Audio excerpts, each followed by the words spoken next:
essa última eleição aí foi uma eleição de colisões, né? Foi uma experiência complicada, né? Principalmente aqui em São Paulo, né? Cadeirada, sangue, porrada. Pra onde a gente tá indo, hein? Esse mundo mais ideologicamente separado, extrema esquerda, extrema direita. Parece que os candidatos agora ou tem que ir para um lado ou para o outro, né? O meio não tá mais conseguindo eleger muita gente, né? Não, de fato, a gente está numa situação onde eu diria que a política foi para os extremos. Né? Já faz um tempo Só aqui ou é uma... É mundial. É mundial isso, né? Não é só aqui não. O Brasil faz parte do mundo, às vezes a gente esquece, mas de fato isso é um fato. Né? E faz tempo que eu venho insistindo nesse ponto. E dá para colocar um início? Dá para colocar um momento que ele começa esse Olha, desde a crise de 2008, né? Já ficava claro. Desde a crise dos subprimes de 2008, onde talvez vocês lembrem, quer dizer, você teve uma crise econômica que se demonstrou completamente ingovernável. Porque, tecnicamente, a gente está em crise econômica desde 2008. Então você percebe? A gente não saiu praticamente 15 anos de crise. Olha que coisa interessante. Então a crise ela deixou de ser um momento de tensão que nos leva a uma outra situação, entendeu? Ela virou, na verdade, um regime normal de funcionamento. Entendi. Ela virou um regime de governo. A crise é uma condição para o governo. Porque quando você está em crise, então é uma coisa, olha, a gente está em crise, então medidas excepcionais podem ser tomadas, então certas questões vinculadas à normalidade democrática podem ser colocadas em questão, então você generaliza dinâmicas de exceção. Né? E é isso que aconteceu um pouco. E o que era para ser temporário fica perene. O que é para ser temporário fica perene, exatamente, você tem toda a razão. Né? Então, dentro desse horizonte, ficou muito claro que assim, o sistema de acordos que organizava um pouco nossas vidas, ele entrou em colapso.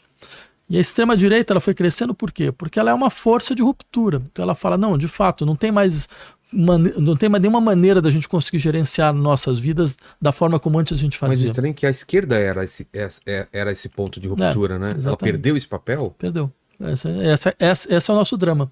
Esse é exatamente o nosso drama. Ela virou um gestor, ela tenta gerir de maneira mais humana as crises nas quais a gente se encontra. Entendi. Mas só para você ter uma ideia, assim, para a gente ter mais clareza do que a gente está falando, né? Por exemplo, a gente tem várias crises juntas hoje.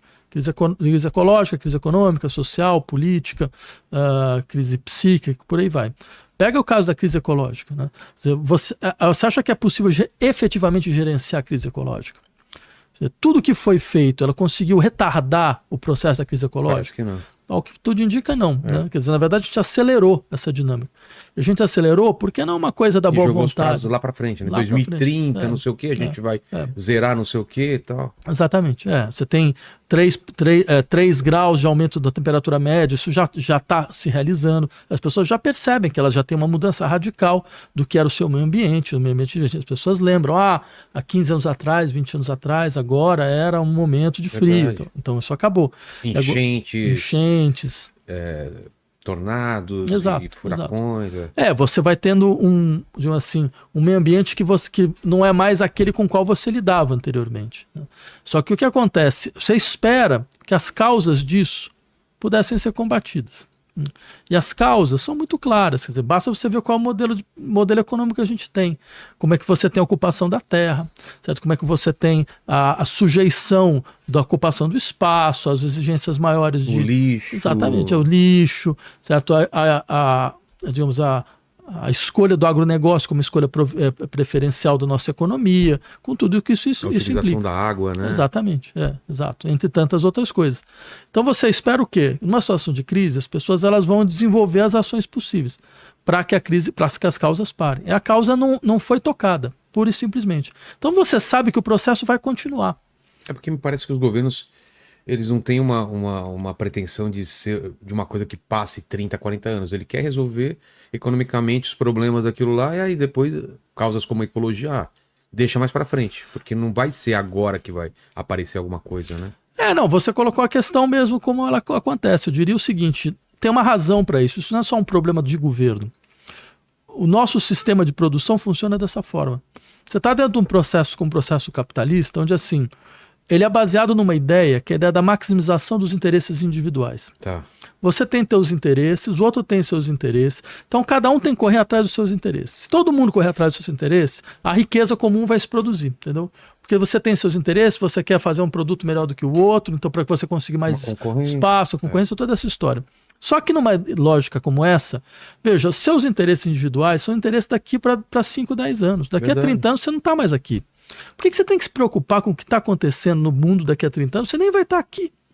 Então, do ponto de vista dessa racionalidade que nos é natural, certo? A questão fundamental é como eu aproveito a situação de crise ao meu favor e não como eu tento eliminá-la, porque eliminar, como você falou, exige um raciocínio de longo prazo que não tá no horizonte. E aí? Bem, aí a gente vai caminhando paulatinamente para a catástrofe. Essa é a verdade. Essa é a verdade. Sim, exato, eu vim aqui para você mais ou menos. Para dar essa notícia para dar gente. essa notícia que todo mundo sabe no final das contas. Né? A gente percebe, quase em câmera lenta, sabe? E a gente vai. Uma coisa anunciada e tá todo mundo falando, parece que vai ser isso mesmo. E você vai naturalizando um nível de desespero. Né? E só que, é claro, você vai procurando maneiras de não pensar nisso. Né? Maneiras de falar, não, mas tudo bem, mas eu tenho outras questões a pensar, tenho meus problemas pessoais a resolver. Mas no fundo, você sabe que o nosso tempo está contado. Quer dizer, que a gente está comprando tempo. Entendeu? A gente está assim, tentando ganhar um pouco mais de tempo. Mas é claro, numa situação como essa, várias consequências se produzem, porque algo em você lembra disso. Então algo em você vai te impedindo de realmente estar satisfeito numa situação como essa. Então você vai vendo a implosão psíquica de todas as pessoas. E a tecnologia que muitas vezes salvou a humanidade, parece que ela não tá conseguindo resolver esses problemas, né? Então, essa é uma questão interessante. Quer dizer, qual foi a função da tecnologia até agora? Eu diria duas coisas. A primeira delas é a seguinte: todo povo, toda sociedade é produtora de tecnologia. A gente criou um pouco a ilusão de que assim, as sociedades ocidentais conseguiram criar uma tecnologia que colocou a gente numa dimensão de progresso, de desenvolvimento, né, contrariamente a outras sociedades que estavam mais ou menos numa posição de letargia. Só que isso já é uma história completamente falsa. Tá? Por exemplo, sociedades ameríndias eram produtoras de alta tecnologia. Verdade. Tecnologia médica, bem, os incas com tecnologia de astronomia, a engenharia, certo? Em vários pontos extremamente desenvolvidos. Só que essas tecnologias elas foram apagadas, elas foram silenciadas. A gente diz assim, uma tecnodiversidade do mundo, ela foi eliminada. Né?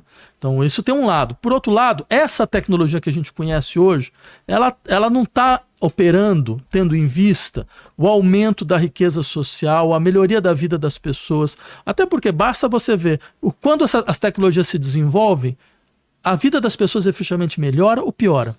Piora. Muitas vezes piora porque... Eu estava falando até da tecnologia quando a gente começou a conseguir maximizar a alimentação, o plantio e tudo mais. Nesse momento a tecnologia ajudou, porque tinha também um pessimismo de que a gente não ia conseguir alimentar todo mundo e tudo mais. Mas essa é uma coisa muito interessante que você está falando. De fato, a gente tem essa ideia da escassez como horizonte normal da nossa sociedade. Como se assim, a sociedade normalmente está na escassez. Só que eu lembraria o seguinte, nenhuma sociedade é sociedade da escassez e da penúria. O cara que mora na Samoa Ocidental, lá no meio da Oceania, e que vive só de coco e de peixe, ele acha que ele é rico. Verdade. Ele não sente que... Não sente. Para ele não é escassez aquilo. Aquilo é a realidade. Não, para ele, porque o seu horizonte de necessidade está lá. A gente olhando, fala, cara, como o cara consegue? Exato. Mas a gente, na nossa sociedade, a gente se sente pobre. Isso é um dado interessante. Nunca satisfeito. Né? Nunca satisfeito, exatamente. Então eu diria... Isso é uma construção? Isso nosso sistema ele é feito para isso, para você sentir que tem alguma coisa que te falta. Para sentir que não, eu estou em falta. Eu tenho uma coisa que eu não tenho, né? Então eu preciso continuar. Ou é a viagem, ou é bens materiais, ou é o amor que você tem que encontrar. Tem tantas outras. A ideia de que o desejo ele foi inscrito sob a figura da falta. Desejar é sentir a falta. E você sente que isso é uma coisa mais recente, que antigamente nossos pais, nossos avós tinham menos essa coisa do desejo, eram mais satisfeitos com... Esse é um processo que se acelera. Porque eu sinto isso um pouco, que não tinha tanto esse desejo de possuir ou de... Era uma coisa mais tranquila, né? Principalmente o pessoal que morava no interior, né? Não, veja, de uma maneira ou de outra ele sempre esteve lá, né? Mas é fato que você vai criando uma aceleração da situação, uma aceleração a partir do momento que você, sei lá, se você tem um sistema material de bens, então, sei lá, você tem uma geladeira que dura 30 anos. Então, durante 30 anos, você sabe que você não tem que ficar arrumando dinheiro para ganhar uma geladeira nova. Mas agora a geladeira dura 5, dura 4, né? Então, você precisa trocar. Então, quer dizer, você tem um sistema de obsolescência contínua de objetos. Programado, inclusive, né? Programado, inclusive. O carro, ele muda todo ano alguma coisinha para você. Isso vai mexer no seu desejo em todos os níveis. Já é velho, né? Esse já é velho. Social piorou isso com a comparação muito mais frenética com os outros, né? Você não tinha essa comparação. Você não sabia o que teu amigo estava fazendo, para onde ele viajou, só quando você encontrava com ele. Hoje em dia, diariamente, você está vendo o que as outras pessoas estão comprando, onde elas estão indo, né? Você tinha, mas é verdade que talvez não nesse nível. Não, né? nem Quer dizer, de maneira alguma. a ideia é que você vai acelerando esses processos. Era aquela coisa do filme americano do cara olhando o jardim do vizinho, falar, pô, ele trocou de carro. Era nesse nível, né? Era mais próximo só. Mas já nos anos 60, 9 entre 10 estrelas usavam Palmolive. Né? Ou seja, aquela coisa de que, não, peraí, eu preciso tá dentro. Então, quer dizer, é só para dizer, isso é um dado estrutural desse nosso sistema de produção. E ele toca o nosso desejo subjetivo. É importante lembrar isso. Nosso desejo não é uma invenção individual. Ele é uma produção social.